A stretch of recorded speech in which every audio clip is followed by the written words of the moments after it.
ছোট্ট একটা চিহ্ন একটা হিরাগানার উচ্চারণটা চেঞ্জ করে দিতে পারে।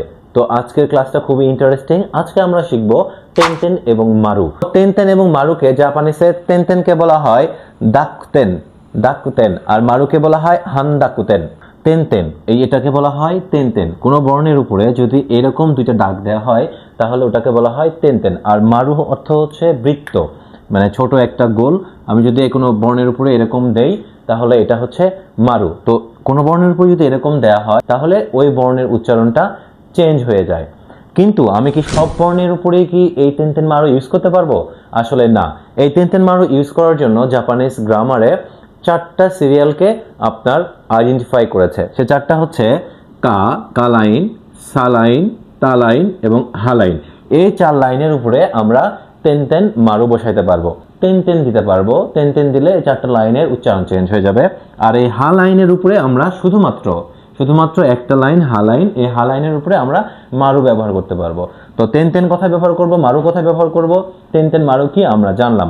এখন চেঞ্জ কিভাবে হয় এটা আমরা দেখব। যেমন কার উপরে যদি আমি তেনতেন দেই তাহলে এটার উচ্চারণ কা থেকে হয়ে যাবে গা।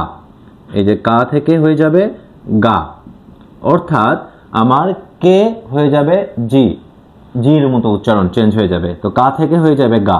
আমরা এটা শেখার পরে শিখবো যে এটা টেকনিক, এটা হচ্ছে টেকনিক, কাগজ সাজান তদন্ত হবে। তো কিভাবে এই টেকনিকটা দিয়ে আমরা এটা খুব সহজে মনে রাখবো এটা একটু পরে। তো আগে কা হয়ে যাবে গা, তাহলে কি হয়ে যাবে কি, নিশ্চয়ই গি। কি হয়ে যাবে, সরি, কু হয়ে যাবে গু, কে হয়ে যাবে গে, কো হয়ে যাবে গো। একদম ইজি, এটা মনে রাখা খুব সহজ। আর এই সা লাইনটা হয়ে যাবে যা, অর্থাৎ এস থেকে আপনি জেতে রূপান্তরিত করতে পারলেন। তো সা হয়ে যাবে যা, শি হয়ে যাবে জি, সু হয়ে যাবে জু, সে হয়ে যাবে জে, আর সো হয়ে যাবে জো। সহজ। এরপর তা লাইন, তা হয়ে যাবে দা, অর্থাৎ টি থেকে ধীর উচ্চারণটা আমাদের করতে হবে। তো তার উপর টেনশন দিলে হয়ে যাবে দা। এই দুইটা খুব কম ইউজ হয়, যার কারণে এটার উচ্চারণ একটু চেঞ্জ। এইটার দুইটার যে উচ্চারণ, এই উপরের দুইটার উচ্চারণের প্রায় কাছাকাছি একই রকম, যার কারণে এই দুইটার ব্যবহার খুব কম হয়। তারপরেও আমরা শিখে রাখি, চি হয়ে যাবে জি, সু হয়ে যাবে জু, একটু হালকা করে সু হয়ে যাবে জু।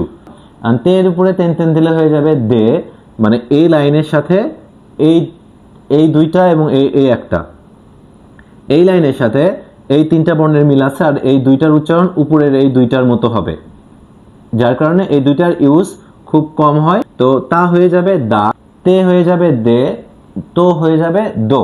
আচ্ছা, এখন হার উপরে যদি তেন দেই তাহলে হয়ে যাবে বা। হার উপর তেন দিলে হয়ে যাবে বা, মানে আমরা এইচ থেকে বিতে রূপান্তরিত করতেছি। হা হয়ে যাবে বা, তাহলে হি হয়ে যাবে কি বি, ফু হয়ে যাবে বু, হে হয়ে যাবে বে, আর হো হয়ে যাবে বো। বা বি বু বে বো। এখন এই ছিল তেনতেনটা মনে রাখবো কিভাবে, কাগজ সাজান তদন্ত হবে। কা লাইনটা হয়ে যাবে গা লাইন, কাগজ। এরপরে এই সাজা, সা লাইনটা হয়ে যাবে যা লাইন, যেমন সা হয়ে যাবে যা, তাহলে সা হয়ে যাবে তেন দিলে যা, শি জি, এইভাবে সাজান তদন্ত। তো তদ মানে তা হয়ে যাবে দা, তদন্ত হবে। এই হা হয়ে যাবে বা, হা হয়ে যাবে বা, আর এজন্য হবে। তো কাগজ সাজান তদন্ত হবে। কা হয়ে যাবে গা, সা হয়ে যাবে যা, তা হবে দা, আর হা হবে বা। এই ট্রিক্স দিয়ে আমরা এটা সহজে মনে রাখতে পারবো। এবার আসি মারু। মারু শুধুমাত্র পার্টিকুলার এই একটা লাইনের উপরে আমরা ব্যবহার করব। তো মারু ব্যবহার করলে এটার উচ্চারণ চেঞ্জ হয়ে যায়। হার উপর মারু ব্যবহার করলে হয়ে যাবে পা, অর্থাৎ এইচ থেকে আমরা পিতে যাব।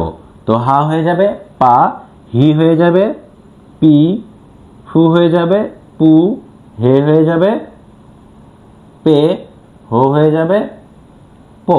তাহলে হবে পা পি পু পে পো। এখন আমরা উচ্চারণটা করি।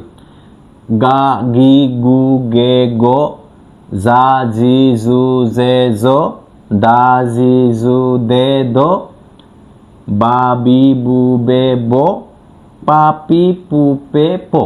এটা ছিল হচ্ছে তেন মারুর ক্লাস। একদম খুব ছোট, অনেকে অনেকভাবে বোঝায়, অনেক লম্বা সময় নেয়, যার কারণে বুঝতে অসুবিধা হয়। আপনারা যারা আমার পূর্বের হিরাগানার ভিডিওটা দেখেছেন তারা অলরেডি হিরাগানা মুখস্থ করে ফেলেছেন বলে মনে হয়। আমি 4-5 দিন সময় দিয়েছি যাতে আপনারা খুব মুখস্থ করতে পারেন দ্রুত। আর এখন এটা শেখার পরে আপনারা আরো নতুন নতুন শব্দ গঠন করতে পারবেন। পরের ক্লাসে আমরা সংযুক্ত হিরাগানা অর্থাৎ যুক্ত বর্ণের ক্লাসটা করব। ভিডিওটি ভালো লাগলে অবশ্যই লাইক করবেন এবং বন্ধুদের মাঝে শেয়ার করে দিবেন।